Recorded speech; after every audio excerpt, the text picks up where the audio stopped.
World War III has already begun. That's an extreme statement, one that bears a heavy burden of proof. You should be skeptical. However, it's important to note that real skepticism is not blind disbelief, but rather the suspension of belief until sufficient evidence is provided. In this video, we're going to provide you with that evidence.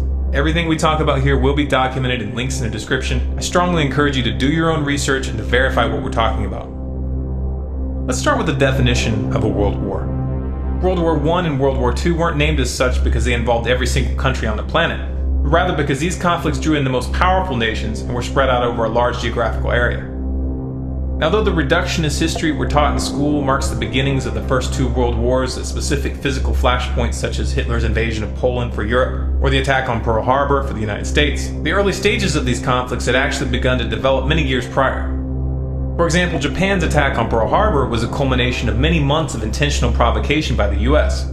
This was revealed in the 8 Points Bulletin, which was declassified years later, but it's still never mentioned in textbooks. Likewise, the mutual defense treaties which were immediately activated by this attack were already in place, and the secondary results could have easily been predicted by anyone who had been paying attention.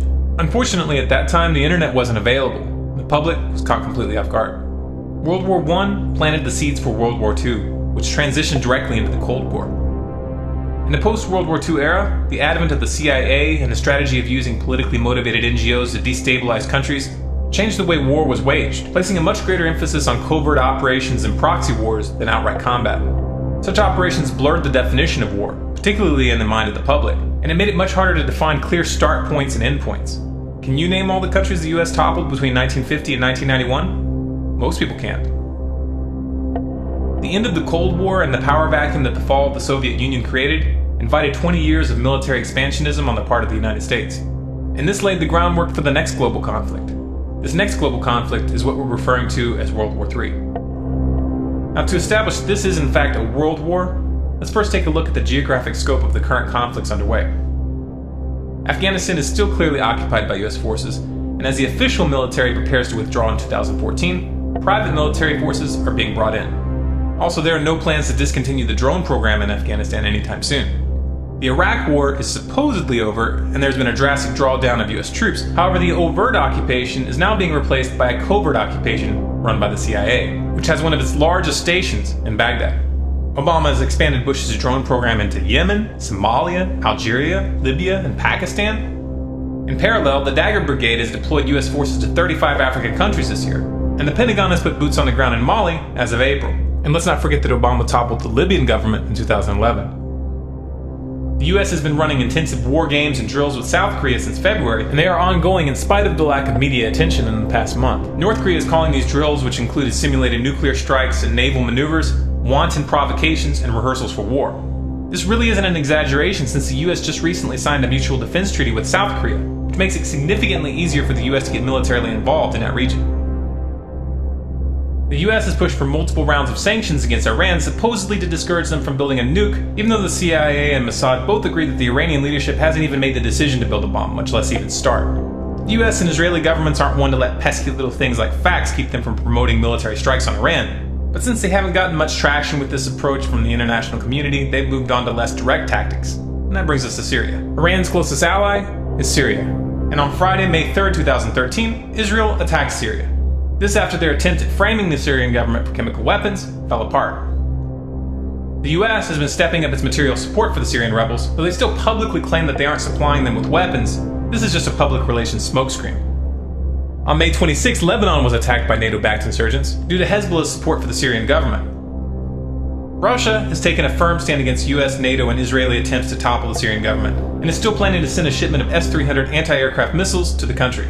In response, Israel's President Netanyahu reportedly warned Putin that Moscow's sale of the sophisticated missile defense system to Assad could push the Middle East into war, and argued that the S-300 had no relevance to Assad's internal battles against rebel groups. This statement, coming right on the heels of the unprovoked Israeli airstrikes on Damascus this month, leaves little doubt as to what these missiles are intended for and why Israel is angry. Of course, Netanyahu doesn't like this. He wants to be able to continue attacking Syria with impunity. Now, this past week, Russia moved a group of warships from their Pacific fleet into the Eastern Mediterranean for the first time in decades to, quote, protect Russia's interest in the region. This move counters the US naval presence, which has built up in the area over the past several years. Both of these moves are direct statements about their intentions regarding Syria and Iran. This is only a rough summary of the early stages of this conflict. Much is being left out here. But this should be enough to establish this is indeed a world war. Now, as for the players, how are they divided? Who's allied with who? On one side we have China, Russia, Iran, North Korea, Syria, and a handful of nations in South America. The role of the South American nations in this conflict has been strictly economic, but as we'll discuss later, economics is central in this crisis. On the other side we have the United States, Israel, and NATO, which includes most of Western Europe, Saudi Arabia, Qatar, and a handful of others. So clearly the most powerful nations in the world are involved. If tomorrow a direct war between the United States and Russia were to break out, this would mark the official beginning of World War III. But obviously this wouldn't really be accurate. A proxy war between the US and Russia is already underway in Syria and in Iran, and a currency war is already underway between the United States and China. The question here is really only one of scale.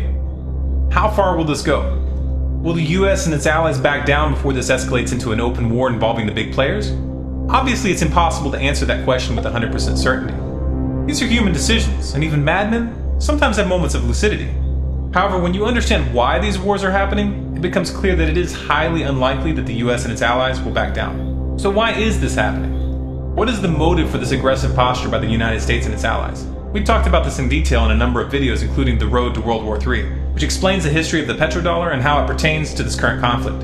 So we won't rehash all those details here. But to summarize, this war is a war for the control of the global financial system.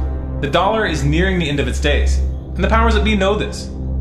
They could let the dollar fall and allow the rest of the world to choose their own course. But they don't want to. The powers that be would much rather take a gamble and stake it all in an attempt to control the currency that will replace the dollar. If they have it their way, this new currency will be a truly global currency.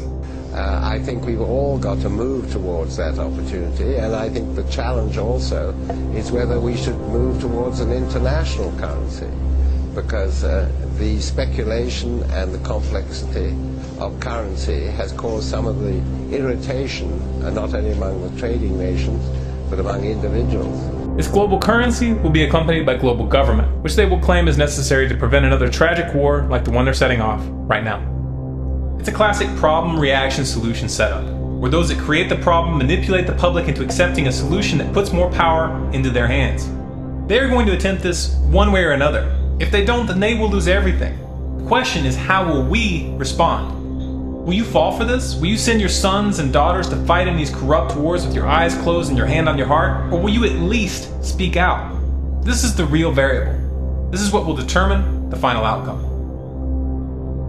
If you appreciate this message and if you want others to hear it, you can help by liking this video, adding it to your favorites, and sharing it to Facebook, Twitter, your blog, and by sending it to your friends via email. If you'd like more videos like this, subscribe to Storm Clouds Gathering on YouTube. For updates and bonus content, be sure to follow us on Facebook at facebook.com/stormcloudsgathering, on Twitter at Collapse Updates, and our website is stormcloudsgathering.com.